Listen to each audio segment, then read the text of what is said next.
Offre aujourd'hui les solutions de demain. Production et diffusion TV digitale. Plateforme d'e-learning TV sans consommation de data. C3A Production. Maîtrise de l'innovation. Même la perfection évolue.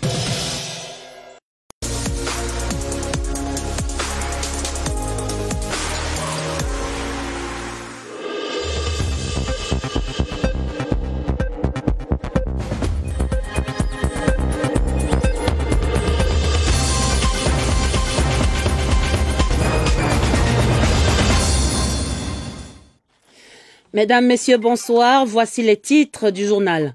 Accord parfait entre Brazzaville et Yaoundé. Le président de la République, son Excellence Paul Biya, recevait en audience ce lundi un émissaire de son homologue congolais.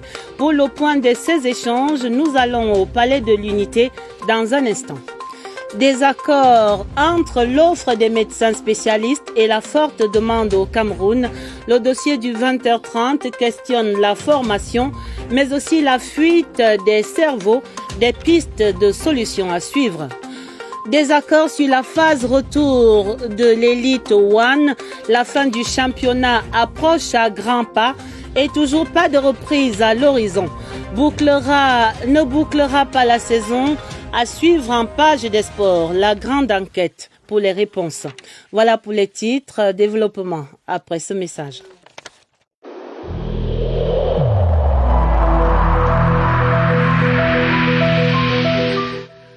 Je vous exhorte de nouveau à porter vos masques, à vous laver régulièrement les mains et à faire appel à un médecin ou à tout autre personnel de santé au cas où des symptômes apparaissent. C'est le seul moyen de préserver les vies et de freiner la propagation du virus.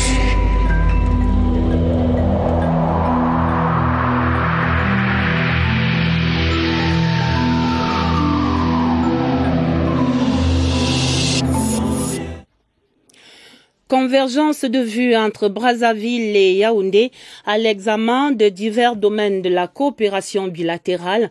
Une harmonie constatée ce lundi au terme de l'audience accordée à l'émissaire du président congolais Denis Sassou Nguesso par le chef de l'État, son Excellence Paul Biya.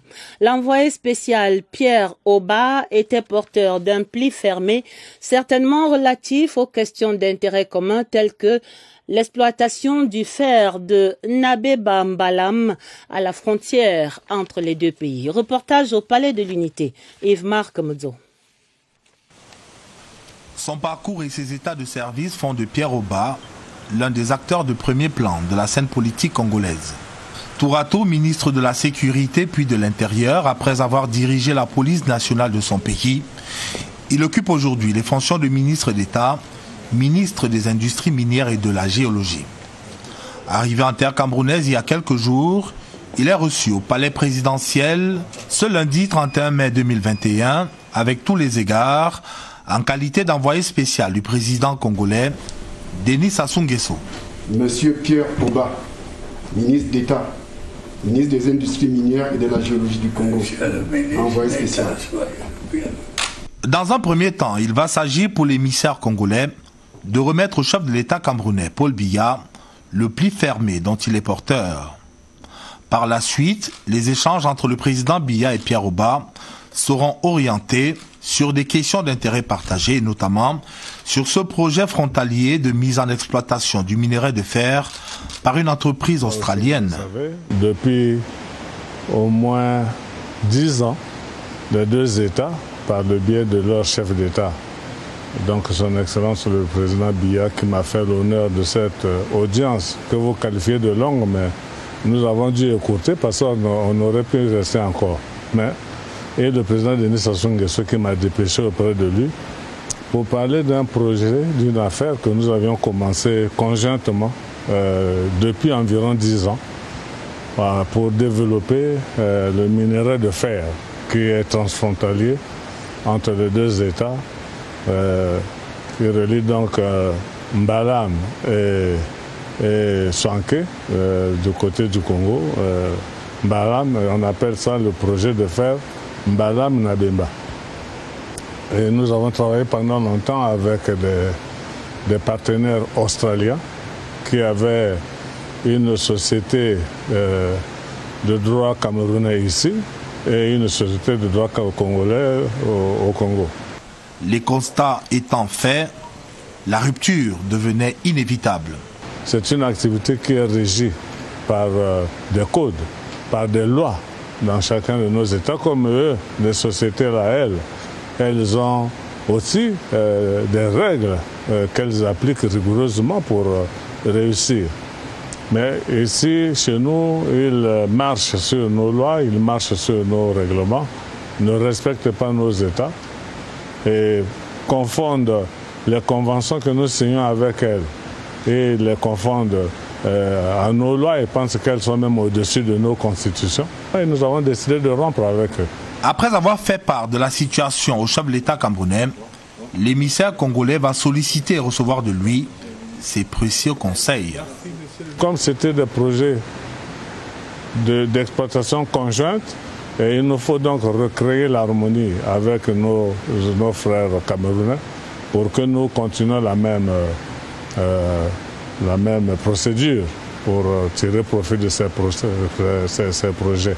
Et c'est là où le président Denis Sassou Nguesso m'a envoyé expliquer cette situation au président Paul Biya, qui m'a prêté une oreille très attentive et m'a donné beaucoup d'orientation, beaucoup d'instructions pour faire aboutir ces projets dans l'intérêt commun de notre pays et de notre peuple. C'est donc naturellement honoré et satisfait de ces précieux moments passés en compagnie du président Biya que le ministre d'État congolais va quitter le palais de l'Unité. Dans les mines encore et la course à l'or qui continue de faire des morts dans la région de l'Est. Hier dimanche, à l'arrondissement de Batouri, au lieu dit Kambele précisément, et après la vingtaine de personnes disparues la semaine dernière, 7 autres chercheurs d'or ont été ensevelis dans l'éboulement de la mine suite à ces fortes pluies de ces derniers week-ends. Un drame de trop et qui interpelle aujourd'hui les autorités. Le récit de Elvis Ngimezon. Kambele, localité minière de l'arrondissement de Batouri, ne compte plus ses morts. Il y a plusieurs morts qui sont enterrés ici.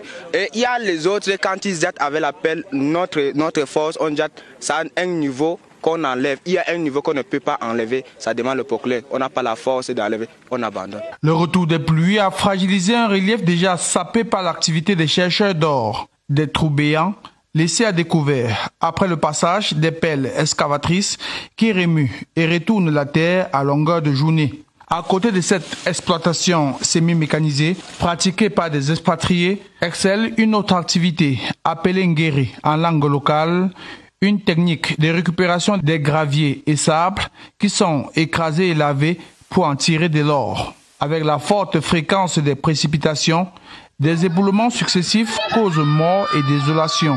Le glissement de terrain de ce dimanche a ôté la vie à 7 personnes. C'est 7 morts. Maintenant, s'il y a d'autres victimes, peut-être que les fouilles progressives qui sont menées pourront les révéler.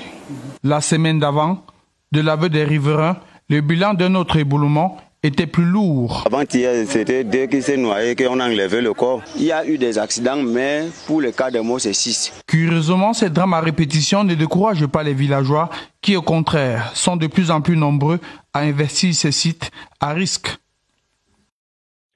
En macroéconomie à présent, voici de bonnes perspectives qui s'ouvrent entre le Cameroun et le Fonds monétaire international pour la signature d'un nouveau programme économique et financier triennal 2021-2024. C'est au terme de 2 semaines de discussions préalables en visioconférence que les deux parties se sont accordées sur les grandes lignes de cette nouvelle facilité élargie de crédit envisagée d'un montant de 350 milliards de francs CFA. Signature possible de l'accord au mois de juin 2021. Lucrèce Mebenga. Sous réserve de l'approbation du conseil d'administration du Fonds monétaire international, le Cameroun peut déjà se targuer du succès de cette étape des négociations marquée par un accord en vue de la signature d'un nouveau programme soutenu par la facilité élargie de crédit. d'une durée de 3 ans. Et selon le communiqué du FMI, ce programme vise à donner un souffle nouveau à notre économie mise à mal par le Covid-19. Également visé, la viabilité macroéconomique et l'accélération des réformes avec comme boussole la stratégie nationale de développement SND 30. Et si l'institution de Bretton Woods est disposée à accompagner le Cameroun, c'est que notre pays, comme le reconnaît le fonds, a fait preuve de résilience face au Covid-19. Notre économie a plié mais n'a pas rompu, 0,7% de croissance alors qu'elle était projetée à moins 2,3%. Les secteurs agricoles et de la construction sont restés performants. Autre indicateur positif, le rétrécissement du déficit du compte courant, l'inflation contenue à moins 3% notamment. Le Cameroun est donc bien parti pour décrocher ce deuxième programme économique et financier avec le Fonds monétaire international. Les États du bassin du lac Tchad s'accordent à Yaoundé en ce début de semaine sur les mécanismes de réintégration et de réconciliation des ex-combattants, des stratégies examinées au ministère des Relations extérieures sous la houlette de son Excellence le jeune Belambela. Le point de ces débats avec Séverin Alégambélé. L'idée du renforcement de la coopération entre les États membres de la Commission du bassin du lac Tchad dans la lutte contre le terrorisme poursuit son petit bonhomme de chemin. Face à l'extrémisme violent et la radicalisation dans la région, le Cameroun, le Nigeria, le Tchad et le Niger ont chacun défini des priorités dans la mise en œuvre du processus de désengagement, démobilisation, réintégration et réconciliation des repentis. Mais on constate qu'il y a une différence dans les procédures de réinsertion sociale et économique des ex-combattants dans les communautés d'accueil ou d'origine. L'atelier régional de Yaoundé voudrait donc réduire les écarts par une harmonisation des instruments juridiques, la coordination des actions des ONG sur le terrain, la promotion des échanges de bonnes pratiques. Au Cameroun, et comme partout ailleurs, l'enjeu, c'est la paix sociale. La paix reste pour nous un véritable leitmotiv. Le président Paul Biya, dans sa quête inlassable de solutions pacifiques aux problèmes nationaux, n'a jamais manqué de rappeler que la paix est un préalable et un fondement essentiel pour le développement. En plus des officiels, l'activité ouverte ce lundi mobilise de nombreux experts qui travaillent sur les possibilités d'harmonisation régionale pour la réintégration et la réconciliation communautaire. Direction le littoral où le conseil régional affiche désormais complet après la session de plein droit qui consacrait l'élection du bureau de l'exécutif. La toute première session ordinaire de cet organe pionnier de la décentralisation s'est tenue ce 31 mai 2021. Une rencontre couronnée par la cérémonie solennelle d'installation du secrétaire général de ce conseil. À Douala, Alvin Baonganzier. Noké Ngwese Anthony, tout premier secrétaire général du Conseil régional du littoral. Nommé le 25 janvier 2021 par le président de la République, il a été présenté comme l'homme de la situation de par son parcours professionnel avec plus de 15 ans de service dans l'administration publique. Les attentes des populations sont importantes. Ces attentes vont en droite ligne des missions qui sont celles du Conseil régional et de l'administration. Ce sont des missions de promotion du développement. Au cours des travaux en plénière, les prévisions d'un budget de près de 3 milliards de francs CFA ont été annoncées pour réaliser des projets majeurs visant le bien-être des populations. Nous avons l'ambition de démarrer tous les chantiers concomitamment à partir du moment où les ressources ne vont pas sortir de nos propres budgets. Mais ce sont les partenaires qui vont venir avec nous, qui vont venir avec le financement. Nous devons intégrer les avis des populations pour le fonctionnement de la région. Donc ensemble, nous allons élaborer des plans d'action. Le président du conseil régional a prescrit au secrétaire général rigueur, discipline et célérité au travail pour relever les défis qui interpellent ce nouvel organe dans le processus de décentralisation dans la région du littoral. La région du sud-ouest, elle, a les pieds dans l'eau. De fortes précipitations enregistrées ce lundi dans la ville de Limbe, par exemple, ont provoqué là-bas plusieurs dégâts sur les bâtiments administratifs et privés, également sur les axes routiers. Le gouverneur de la région, Bernard Okali-Abilaï, a immédiatement instruit aux responsables des services compétents la réhabilitation des édifices affectés. Sur place à Limbe, Stéphane Tala. Au bord de la plage au lieu dit Down Beach, ces feuilles de tôle ont achevé leur chute du haut du bâtiment abritant les services de la préfecture du Fako à Limbe. Non loin de là, à Sapa Road, la circulation est coupée par des arbres déracinés. À l'origine de ces dégâts, une abondante pluie accompagnée d'un vent violent enregistré ce lundi peu avant midi dans la ville de Limbe. Ça a enlevé les toitures de la préfecture. On est resté dans le bureau, on a vu les toitures qui tombaient devant nos yeux. Plusieurs localités de la ville de Limbe sont affectées par ces fortes précipitations. Sur le terrain pour évaluer les dégâts, le gouverneur du Sud-Ouest accompagné des autorités administratives de la ville. Nous avons donné des instructions aux différents délégués en charge des services de construction, des travaux publics, le MINDU, le patrimoine, d'évaluer le coût de réparation et les possibilités de réparation de ce bâtiment qui est un bâtiment colonial. En dépit des dégâts, la préfecture du Fako reste ouverte aux usagers et les mesures prises pour établir la circulation partout où besoin se fait ressentir, rassure le gouverneur de la région du Sud-Ouest. Nous allons dans le sud pour vivre la cérémonie de remise des décorations pour le compte de la 49e fête de l'unité. L'occasion a rassemblé du beau monde autour de la cinquantaine de récipiendaires et du gouverneur Félix Ngelengele qui présidait ces cérémonies à la place des fêtes de Nkovos. Nous retrouvons là-bas Flavien Zorbo. Aux filles et fils de la nation travailleur, la patrie reconnaissante. C'était à la place des fêtes d'Nkovos.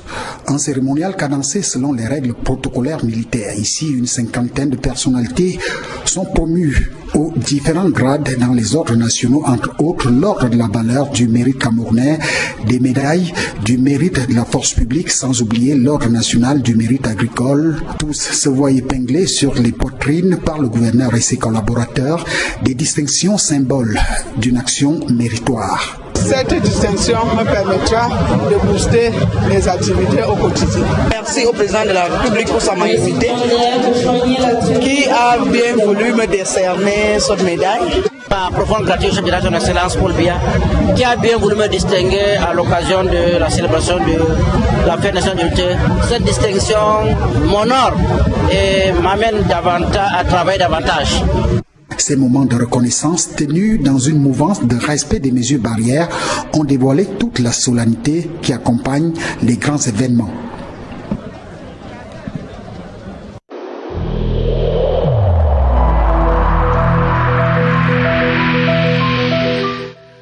Je vous exhorte de nouveau à porter vos masques, à vous laver régulièrement les mains et à faire appel à un médecin ou à tout autre personnel de santé au cas où des symptômes apparaissent. C'est le seul moyen de préserver les vies et de freiner la propagation du virus.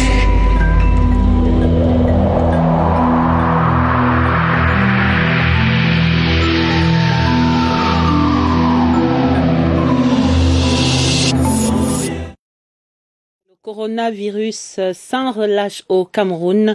On note une légère amélioration à l'hôpital régional de Nkonsamba dans la région du littoral. Il y a un peu plus d'engouement pour la vaccination contrairement aux dernières semaines.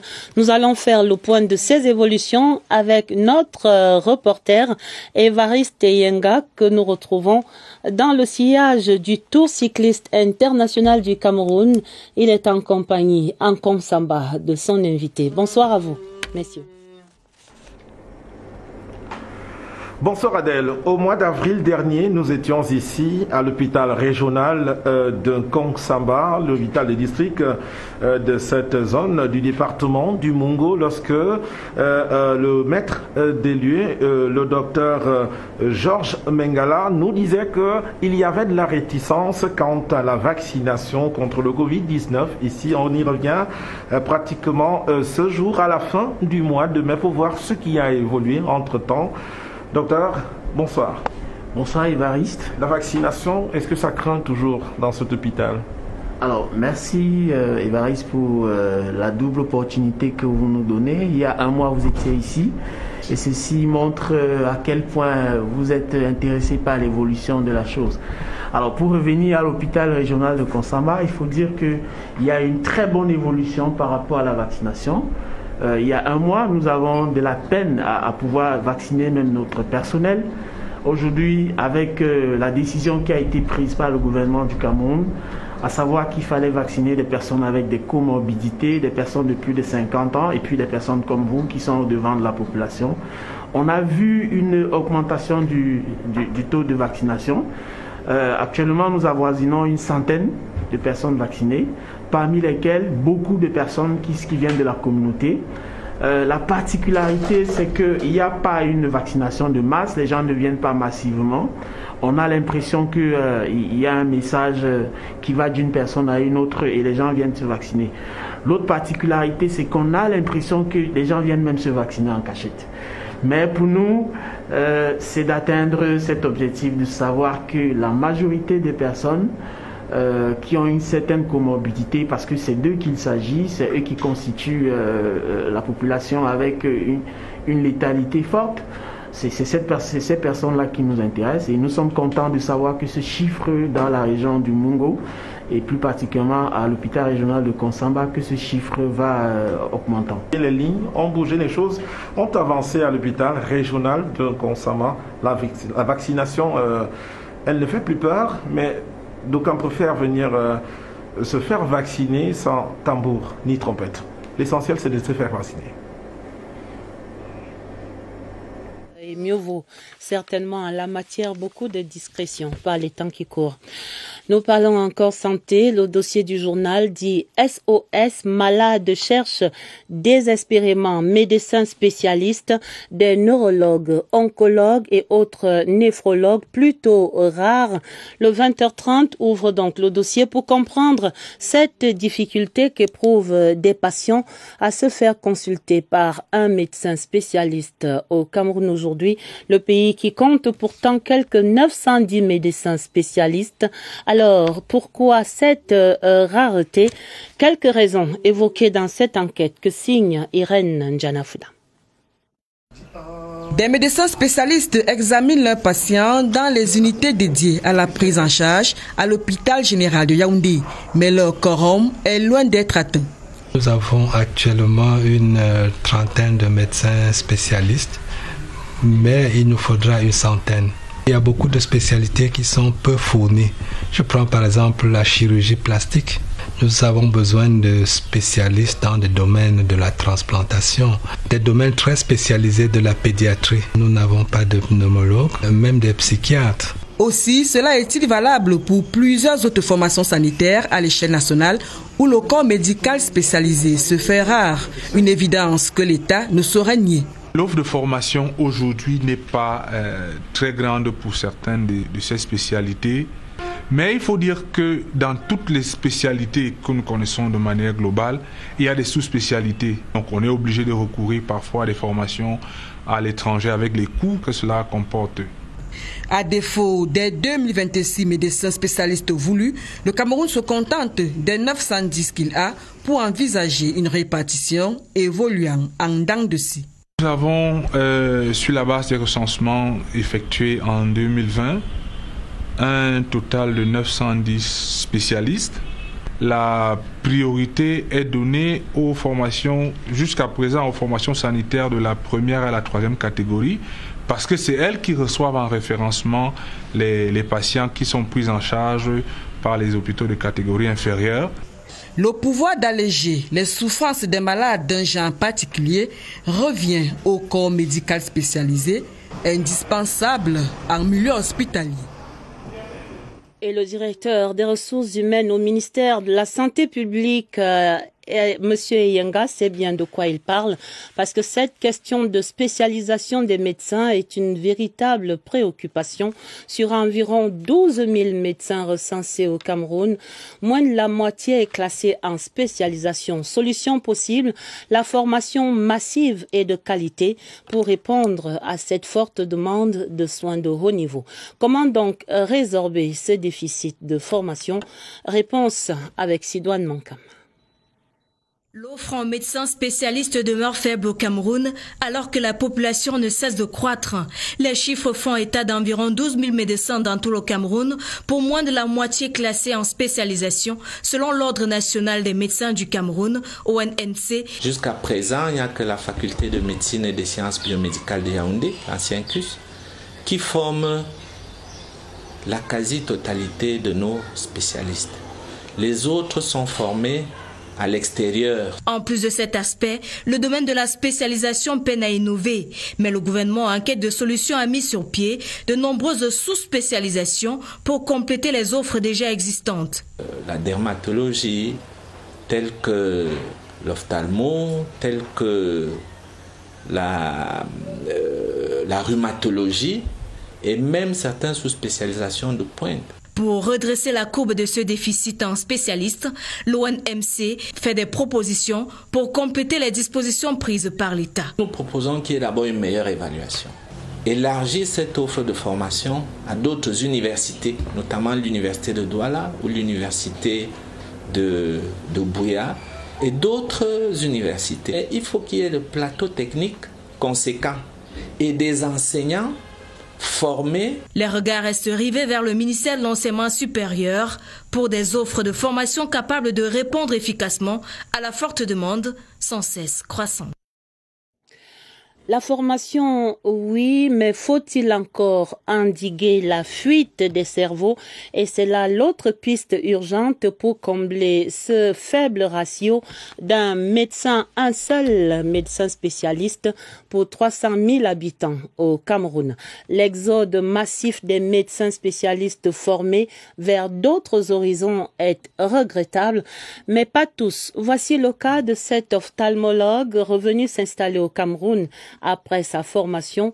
Il est là depuis 8 ans. Son cas et d'autres encore qui devraient faire tache d'huile, c'est dans ce reportage de Daniel Menanga.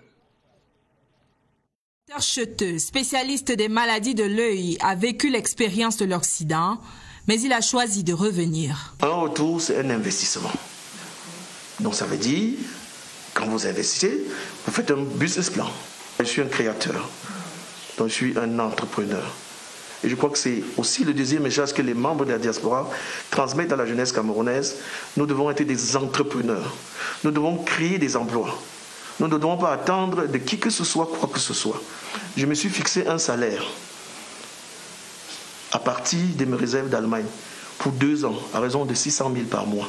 Il faut qu'on sente que l'État a ce souci de communiquer, de changer et de prendre en compte les désirata de la diaspora. Donc, l'argument du patriotisme ne tient pas toujours face au contexte actuel.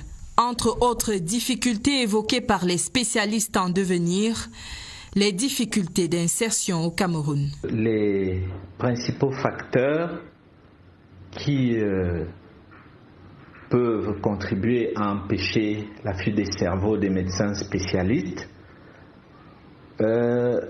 peuvent être considérés comme étant l'amélioration des plateaux techniques dans nos hôpitaux, tant publics que privés, et en deuxième lieu, l'amélioration de la prise en charge des médecins spécialistes. Pourtant, le besoin se fait important dans les pays en développement comme le Cameroun, où un médecin spécialiste est disponible pour plus de 300 000 habitants. À présent, ce clin d'œil à un collègue journaliste ici à la CRTV. Dans le vent de son départ à la retraite, Pierre Biyina Mbarga s'en va de la rédaction TV de la CRTV, quitte son poste de reporter après 31 ans de bons et loyaux services. En ce dernier jour de travail, Pierre, communément appelé Monseigneur par l'ensemble de ses collègues et même la hiérarchie de la maison, retrace ici, avec le concours de Barbara Pardjama, son parcours professionnel. C'est ici à la maison de la radio que sa plume a pris son envol. Je suis entré à la CRTV comme pigiste à CRTV Centre et j'ai travaillé au desk Betty. Je crois que si je suis bien connu au Cameroun aujourd'hui, c'est à partir de ce que j'ai fait en langue nationale. J'ai créé beaucoup d'émissions là-bas. Des baptêmes qui l'ont plongé au cœur de la nation. Pierre a battu ses records on the record. J'avais un journal très solide, avec des reporters très solides. Pascal Mebiaba, soit son âme, Jean Atangana, Augustin Charles Mbia, Antoine Mbia et d'autres personnes. En 1993, il s'inscrit à la rédaction centrale de la CRTV. Pierre est repéré et produit des challenges répétés. Il s'agit du retour à nos traditions. Une présentation sur CRTV News. Est-ce que vous avez des moyens de coercition au niveau de la chefferie traditionnelle? Pierre a assuré les manettes de l'édition du 20h30 qu'il a aussi apprêté avec son carnet de reporter au service société. Avant de prendre congé, un direct coucou au chef. Moi j'ai été très honorée de travailler avec toi. Pour ce dernier jour de travail, il avait la niaque, comme à son habitude. Le revoir à la hiérarchie était chargé de mots, même avec son homonyme. Monseigneur, comment on t'appelle? Pierre a tenu le micro par passion, mais il en a d'autres. Un fils de catéchiste ne se voit qu'en soutane. C'était là l'immense passion qui animait l'être. Et je crois que, en partant maintenant, je vais reprendre la craie. Monseigneur Pierre ferme son micro et ouvre dès demain une page pour l'école de l'enseignement. Bon vent, Monseigneur. Sport, nous parlons du football avec ce 20 juin 2021 devait marquer la fin du championnat professionnel de Ligue 1 comme l'exige la Confédération africaine de football. Mais à un mois de cette échéance, la phase retour de cette compétition n'a toujours pas démarré. Parmi les raisons de ce retard à la reprise, le problème de financement est évoqué par la plupart des clubs, des équipes engagées dans ce championnat qui n'auraient plus de moyens pour poursuivre l'aventure. Quid donc de ce championnat Elite One et de sa fin? Question à Joseph Gouet Amandeng ce soir. Prévu le 23 mai dernier, la phase retour du championnat de football professionnel du Cameroun n'a pas repris. Dans des clubs, on annonce une panne sèche. Nous jouons dans un contexte où il n'y a pas des entrées de stade, il n'y a pas de droits TV, il n'y a pas de sponsors. Même les produits de transfert de joueurs sont quasi inexistants. À l'entame du championnat pourtant, le ministère des Sports et de l'Éducation physique a mis 350 millions de francs CFA et des stades de football à la disposition de l'Africa Foot. Ce qui est demandé par les clubs aujourd'hui, ce n'est pas des ressources que l'Africa Foot détiendrait, non. Ce sont des ressources budgétaires qui sont prévues, inscrites, qui sont attendues, qui ont été annoncées. L'appui de l'État, attendu sous forme de subvention au club, n'a aucun fondement juridique selon des informations puisées au MINSEP. Certains clubs, à cet effet, ont trouvé leur propre solution. Au niveau de Canon, nous n'avons absolument aucun problème. Nous attendons impatiemment la programmation des matchs. Et une fois que les matchs seront programmés, nous allons jouer.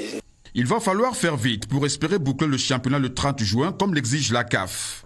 Nous gardons bon espoir que, en alliant les matchs de façon très serrée, on pourrait parvenir à boucler la saison suffisamment à temps pour indiquer quels sont nos représentants aux compétitions interclubs de la CAF. Toute cette organisation doit se faire en un mois, comparativement à la phase aller qui s'est jouée du 27 février au 9 mai dernier. À la question de savoir si tout sera bouclé le 30 juin prochain, on reste dubitatif. on va dire wait and see.